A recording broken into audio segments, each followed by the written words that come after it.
Crypto Gaming Institute podcast. My name is Ben, your host, and today we have the honor of speaking with Mr. Bobby K. Hey. Yeah. Thanks for having me, Ben. Glad to be here. Hell yeah, dude. So you've co-founded 3 different things. You're an ambassador for 2 different things. I want to dive all into that stuff. But first, let's level up.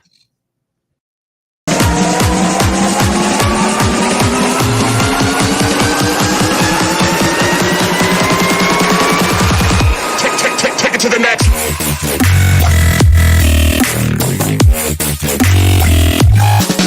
Level.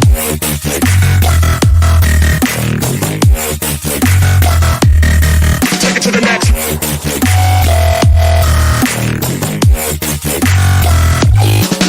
Level.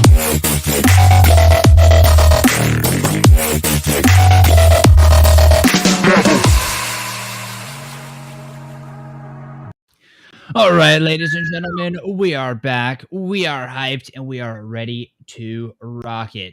My man, you're the co-founder of 3 different things, the ambassador of 2 different things. Break it down for us. What are all the different things you're doing? Well, really, they all fall under the NonFun umbrella, you know. Non-fun meaning non-fungible because it's all one-to-one. We're building non-fungible friendships through community engagement and interactions in NFT and crypto space. That's really our mission, what we're about. So within all of that, we founded NonFun Events to provide support for different Web3 events and conferences across the globe. So we work with events of all sizes in all countries to help them with event planning, support, production, as well as social media, community management, and media production, as well as podcasts like this. Then we also work with the brands and the gaming studios that want to activate within and around those events, whether they're sponsors or speakers, or they're interested in hosting satellite events.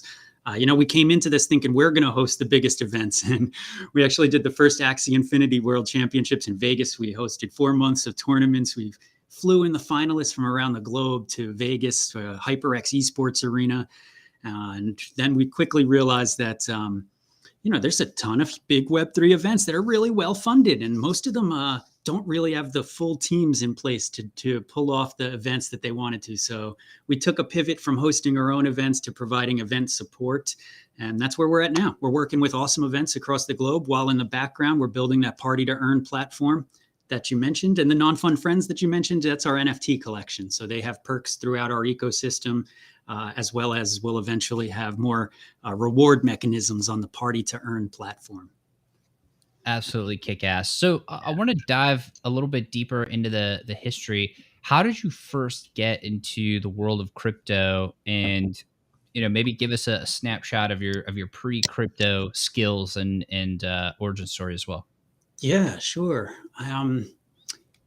Well, I might as well take it all the way back. I've been in the events industry since I'm about 13, throwing outlaw raves and punk rock shows in warehouses and under bridges. And I've always found that engaging and interacting with people, bringing together people around a common cause to celebrate or explore was always fun for me. So I've worked across a lot of different industries.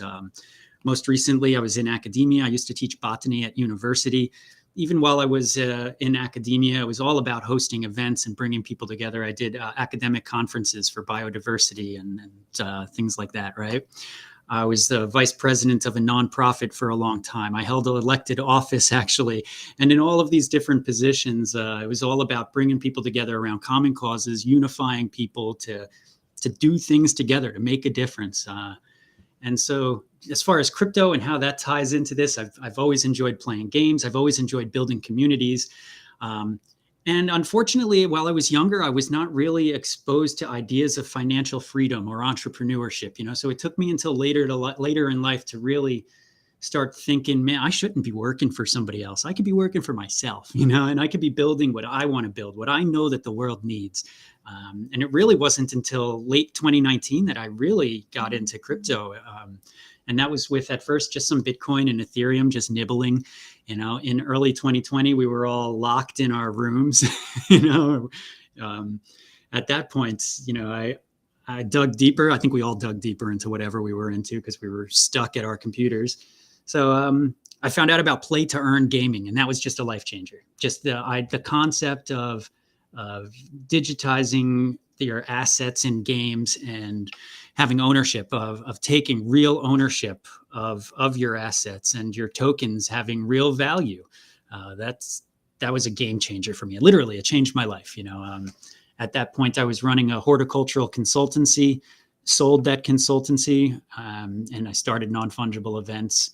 The PartyToEarn platform came from our love of play to earn gaming, or play and earn gaming, whatever you want to call it. At first we started thinking of the PartyToEarn platform as a tool that we could use at our own events. As we started to make that pivot to supporting other people's events, we realized, my gosh, the PartyToEarn platform is a tool that is incredibly valuable. It incentivizes interactions and engagements between people and activities at events, which are real pain points for events industry professionals. Like getting people to interact and to generate meaningful leads and relationships it's kind of the goal of events, and it's a really hard thing to do. So if we can incentivize it with digital assets and just mechanisms to reward people, that changes the game. And so that's what we're here to do: change the game. I love that. I love that you're making events fun through non-fun events. Yeah. I love the irony there. We might have to change. I don't know about that name. Like when we take the PartyToEarn platform mainstream, we might have to change the whole brand name, to tell you the truth, because it's too tongue in cheek, I think it's hilarious. You do, because you know what non-fungible means, but like 99% of the world, they're like, non-fun. Why would I want to go to a non-fun event? You got that right. So it seems like a common thread amongst all of the different things that you've done is the bringing people together and building community. And so obviously there's a huge need for that. And that's a very valuable skill set to have in the Web3 space. Yeah. So I want to dive into like your theory or your thesis on that, or just how you do that. Like what's your secret sauce there? What do you do differently than other people? Sure. That's a great question. You're asking some really good questions here. I think what makes the difference is people attach themselves to ideas. And that's what's really sets different projects apart, is the idea behind it. That can come in the form of a story. Stories are the way that we communicate ideas. So, this might sound far removed from your answer, but, we look at some of the projects that are doing well, and we see that there's heavy elements of lore with them, whether that's part of the project and coming from the creators, or whether it's a community element of writing and creating this lore for your own assets and contributing to something bigger. Or if it's for a cause, right? I mean, it could be an NFT project that supports some sort of cause, anything from a personal cause like DeFi, decentralization, taking ownership of your own assets, to a cause like saving the whales or the bees. The projects that emphasize and focus on these stories and the ideas are the ones that are going to succeed. So what I do to build community is I try to highlight the common ground that we're sharing. So whatever that community is, there's something that's bringing them all together. There's usually more than one thing that's bringing them together if it's a really robust community. So to highlight and emphasize those things in the kinds of activities, that is the secret sauce. That might sound really vague or ambiguous, but it can be applied across any kind of community. So is it like honing in on the unifying theme and then trying to get people to come together and talk about the theme, or to build content around the theme, or like what do you do with the theme? Yep, I think it's really both of those, right? Is to develop those ideas and to encourage the interaction and engagement around them. So if it's something we're celebrating, to bring them together to celebrate it. If it's an idea we're trying to better understand, to incentivize in some way, maybe through some rewards mechanism, a contribution to whatever this greater goal is. So there's there's one project we're working with right now that is a DAO, and they are bringing people in as token holders into this DAO to really build the underlying concept of it. Like they came in with a partial concept and wanted these other people who are thinking about this one common thing. I guess I'll spill a little bit of beans here. The theme is time for this one. Like, how do we capture time on the blockchain? And so, they're going to bring in different people to think about that. And so in that case, it would be incentivizing the offering of more ideas, right? So does that make sense? Yeah, it does. So it seems like really the secret sauce behind it is identifying a strong enough theme or idea that is unifying enough to enough people, and then exposing enough people to that idea in a way that hooks them in and brings them together to then start doing something around that. That's it. And then make whatever that something is fun and rewarding in some way, right? Yep. Okay, well, let's break that down. So, what have you seen are the causes or the themes or this underlying thread that actually does the best job of bringing people together in this way? Gosh, it really depends on the community. Are we talking about even just within Web3, there are so many different kinds of people. There's like the developer geeks who are, nothing but love for them. Don't take the word geek the wrong way, who are just really tech minded and kind of heads down and have a very different personality, generally speaking, than the people who are into music and entertainment NFTs or utility party IRL NFTs who are all about the merch and going out to the events. And those are often very different people. So to hone in on who they are and think about. Let's take the gaming space. Let's take the gaming perfect. space. That's the place to go for us. So what would they enjoy? Obviously, they're going to enjoy games. So bringing people together on a Discord channel to play games, what are their favorite games to play? You know what I mean? I don't know. Pose the question a different way here so I can dig deeper. So maybe something like let's say a gaming. Okay, let's get meta with this. So let's say for the Crypto Gaming Institute, right?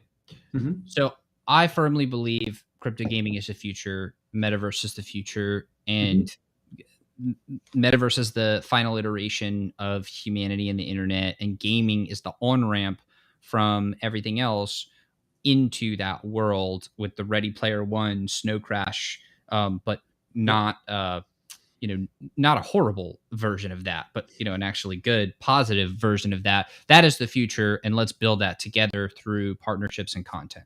So that's something I firmly believe, and that's what I'm trying to create through the Crypto Gaming Institute. What would be some of those threads that you would pull from that as an example of a theme that's strong enough to really unite people together? Yeah. That's a really great question. You're a really thought-provoking interviewer here, I got to say. I would say it has to be focused around the games that they enjoy. So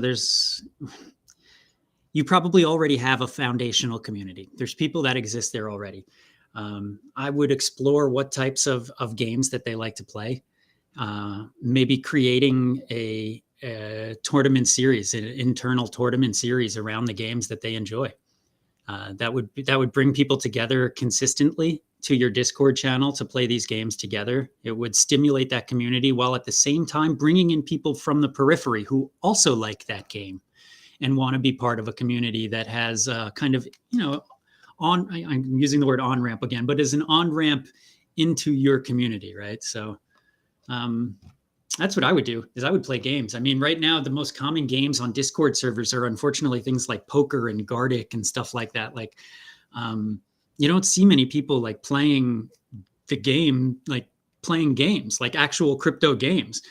So I think more of that is what's going to make a difference. Maybe it's because there hasn't been too many playable games over the last year, but there's a lot more over the last few months. And I think that's going to be what really brings crypto gamers together in the Discords, is actually playing these games together. You don't see enough of it, I agree. And I actually think that's going to change here in the next, I would say probably 12 to 18 months. So we'll see a lot more people coming in, a lot better games that get published. Yeah. Okay, so that was a good deep dive. I appreciate that. And then on the side, so that was tackling the theme part, but the other part was then making it fun. And it seems like almost a gamification of that and fostering the engagement between people where we're creating opportunities for them to create experiences with each other. What have you found have been some really, really good ways to actually do that once you have the theme, to then get people plugged in with the theme in a way that's really rewarding for them? Sure.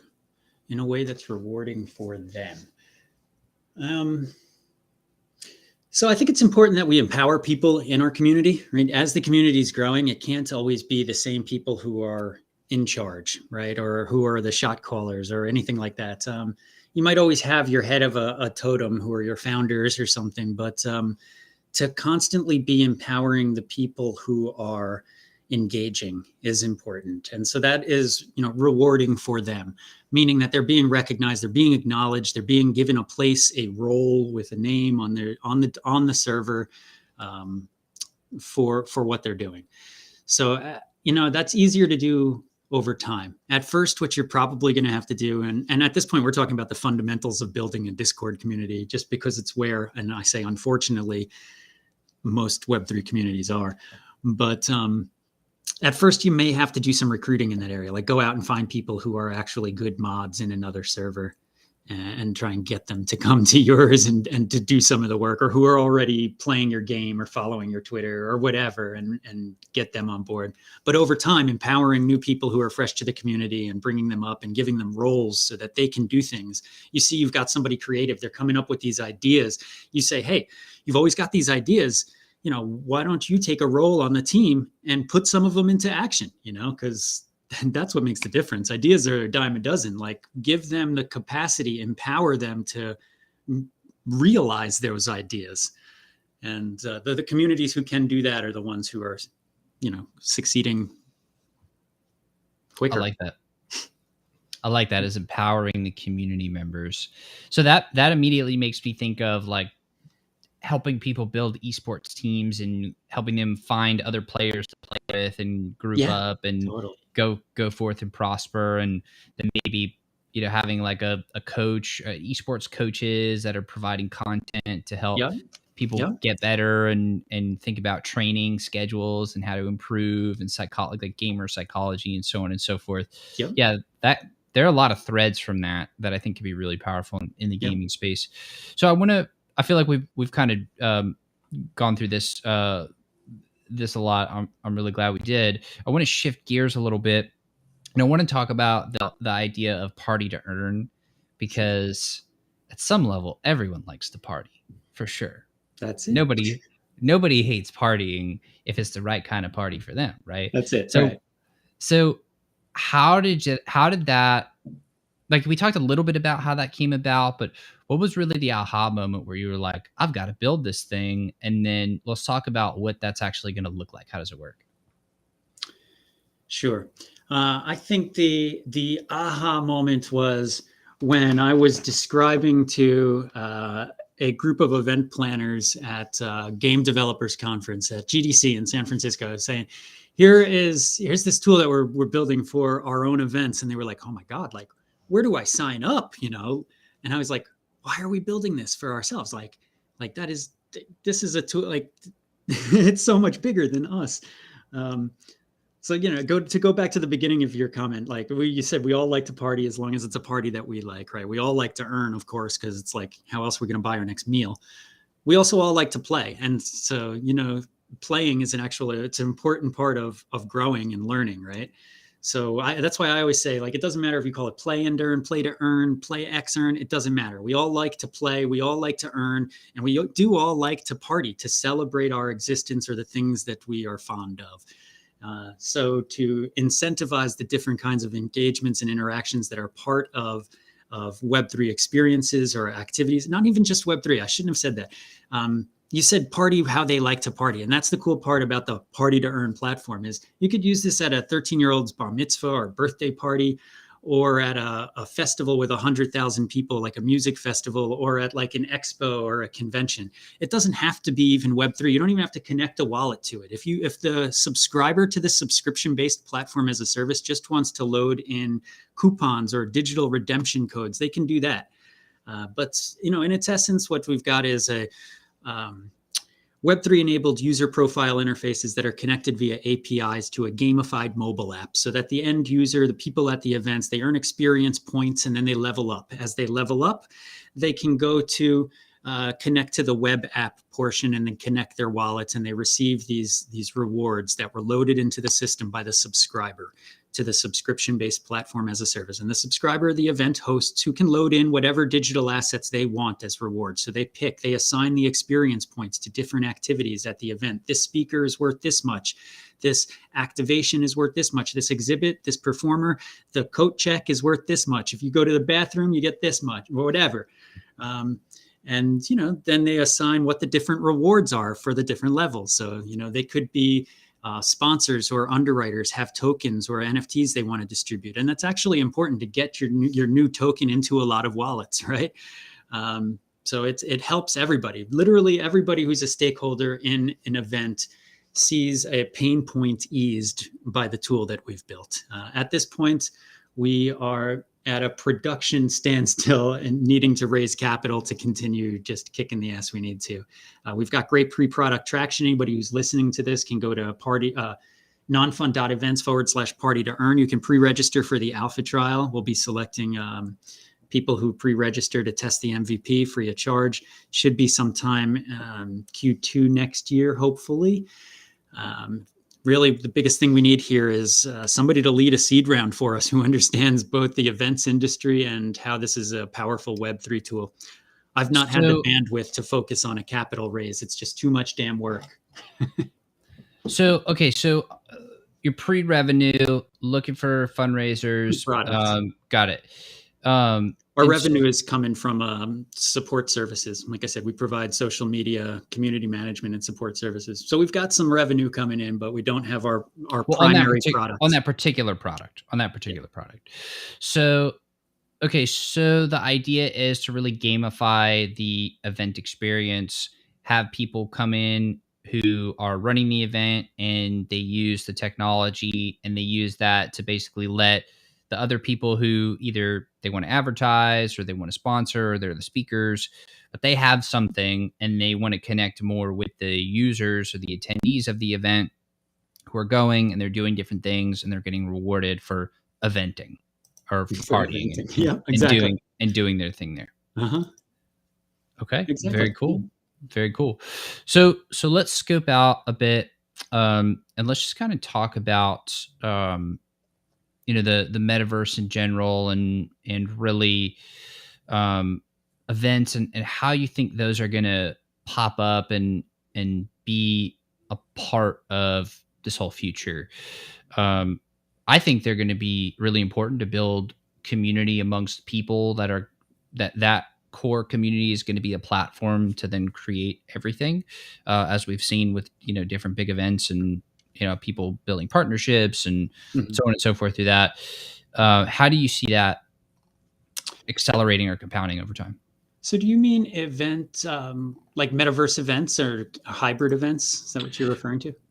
Any of them. Like, how do you see that being a part of the future of the building of the metaverse?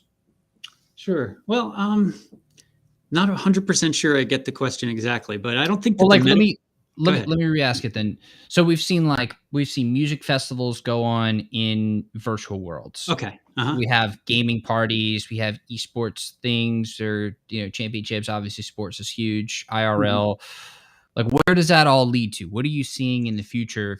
That's your zone of expertise. Like, sure. Let us gaze into the crystal ball with you. Sure. Yeah. Okay. I mean, as far as the utopian or dystopian, however you view it, the view of like Ready Player One future, where we're going to events and all connected in some virtual world. I don't really see that for at least 10, 15, maybe 20 years, who knows? The technology decides that. But as far as events go, it's really hard to replace a physical interaction. In fact, I would go so far as to say it's irreplaceable. Like, we can, even if we're wearing Tesla suits and I can feel you shake my hand digitally, I can feel you squeezing it in the metaverse, I still can't smell you.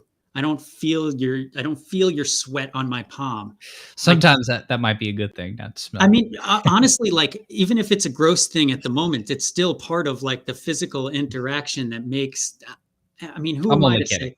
Right. I mean, you get what I mean, though. It's like when we look somebody in the eye, that's just irreplaceable. That spiritual connection you get from feeling a person's energy. And maybe I'm getting too like esoteric and whatever, but you do feel a person's energy, and that's never going to translate into into a virtual interaction. So I don't think there'll ever be a true replacement for a live event. I think over time, and as those interactions become more realistic, we're going to see more virtual events. But right now, it's really hard to sell tickets to a virtual event. You basically got to give them away if you want people to come. And that's just the way. I mean, it's just the way it is. That's interesting. Unless you're a Snoop Dogg or something, and even that, they honestly, I saw more bad reviews of Snoop Dogg and Eminem than I saw positive. So that's crazy. Like, I think, see, I don't fully agree, because I think that there absolutely will be a future where the tech is just so deeply integrated with us in some way that we will get the smells, we'll get the feels, we'll get, we'll be able to see. And then instead of being locked in by somebody's ability to travel 1,000 miles to be in a place, we'll be able to bring together the coolest people, where we'll all be based on the things that those common threads that bring us together. And so it'll be more based on the threads than on somebody's ability to get somewhere. So I think the trade-offs might be there to where it might actually even out at some point. I don't know. That's just my thesis right now. No, I could dig that. I agree. And who knows about the tech? You're right. I mean, how far until they can get into our olfactory receptors and digitize that, right? So, yeah, I mean, you think far enough down the line, I'm sure we can, yeah.